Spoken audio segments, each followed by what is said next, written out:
right? We got YouTubers that did time, that was so-called stand-up guys that did everything according to the rules and regulations of street code. They come home, they get up here on this YouTube thing, and they sacrifice everything, and then they bend. They become part of the norm. They start sucking up to nobodies. They start sucking up to dudes that's nobody. They start getting caught up in the hype and thinking these dudes is real. And then I had a conversation with a guy before, right? I said, yo, listen, man, this dude right here is a rat. And they said, what makes a rat? I said, before I start explaining, I don't care if this person is a rat, and I don't care about ratting, because I don't live by the criminal code. But being that this is what you live by, I'm going to hold you accountable according to what you believe in. So you believe in the street code. Yeah, I'm a real nigga. You believe in this, you believe in that. Okay, so being that you believe in that, and I'm telling you that this dude is a rat, and out of his own mouth, he told you, the people, that he told that somebody cut him. He told you, the people, that he told the police everything when he got robbed on Rikers Island. He did all of this stuff out of his own mouth. And you still justify him being a stand-up real dude.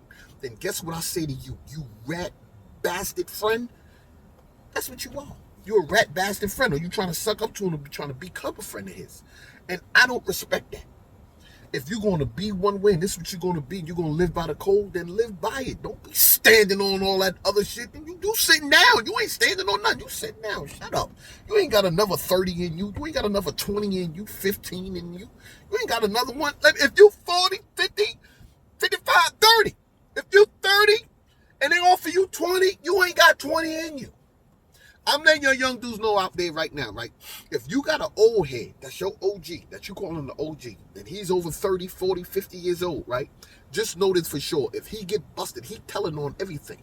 He ain't got another 10, 15 years in him. He gonna die in jail. He ain't got no time left in him. So why get involved with that? And then for the old heads out there, youngin' ain't got no time to be doing. If you 19, 18, 17, 16, 5 years sound like a lifetime. It sound like a lifetime.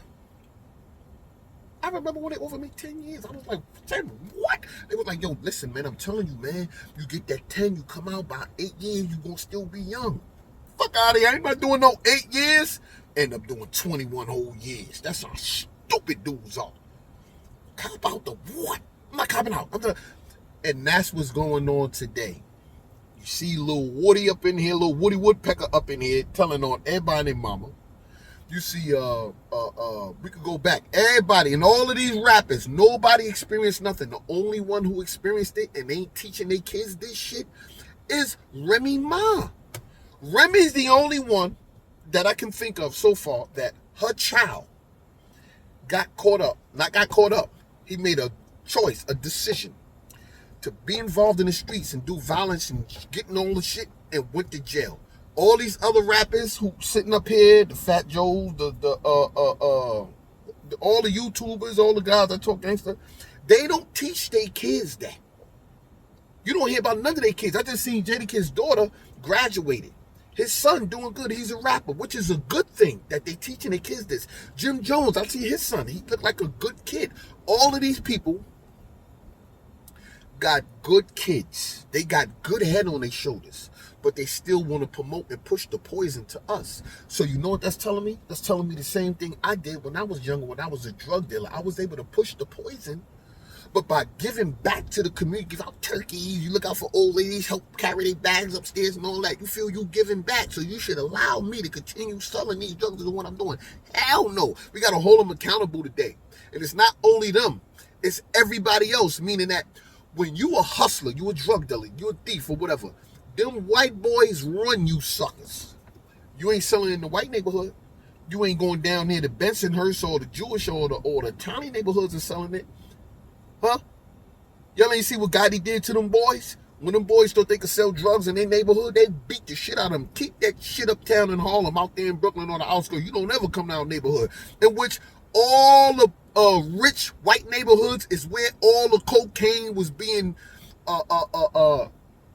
used that. All the rich, it was a rich man drug. All the rich white people sniffing all the coke.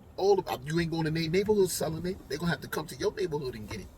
Yeah, you couldn't sell in the neighborhood, so why you out here selling this poison? Yo, most people that support black hip-hop music is white. Okay, it's white. That's the same thing like with the cocaine. You pushing it out.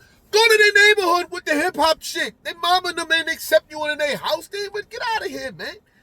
Man, we can transform and transcend this whole shit back to the way it was. Because for it to come from the positive, self-destruction and all that, and to bring it to negativity, could swear right on back there on some positive shit. Rap music used to be teaching you about the 5% nation, the gods and the earth and who you are, just history about everything in rap form. You mean to tell me when Jadakiss did Why that you wasn't feeling that shit? And that was a positive song. That was positivity. Why we can't still do that now? Fuck a Young Thug and all of these dudes getting locked up and telling, so what? It's going to be 100 other rappers that's going to be telling. It's going to be a whole other tough guys, so-called gangbangers that's going to be telling. That's not nothing new. What's the big deal? Like, who is he? Young Thug, whatever the name is, whoever they are. Who cares that they told? But you can hold them accountable according to what they believe in, and which they really don't believe in. They just talking that shit. That's why when it comes to this YouTube thing, I said, you know what? I gotta fall all the way back from these dudes because they really not on the level I'm on. They really don't want smoke like that. They really not about that type of life. And I was overextending my hand by even calling dudes out and telling them, when I know they pussy, they soft, they can't fight with their hands, they're not going to guns, they're not doing nothing. They just gonna tell. They got cars that they walk around with, and they got wallet cards, and they pull them out if the police come. Take my card. Here, fuck all that ID and registration. There, give the card. We go, oh, so get out of jail for your card. Right, so take it down there. This is what these dudes got today. So talk back to 10 because I'm talking to you, and it's time to hold these dudes accountable. It's been that time. And make sure you go out and check out the new movie, my man Manny Tosca, man. Talk back to 10, I'm talking to you, man. Get in the conversation, man. And start that goddamn white man prison. I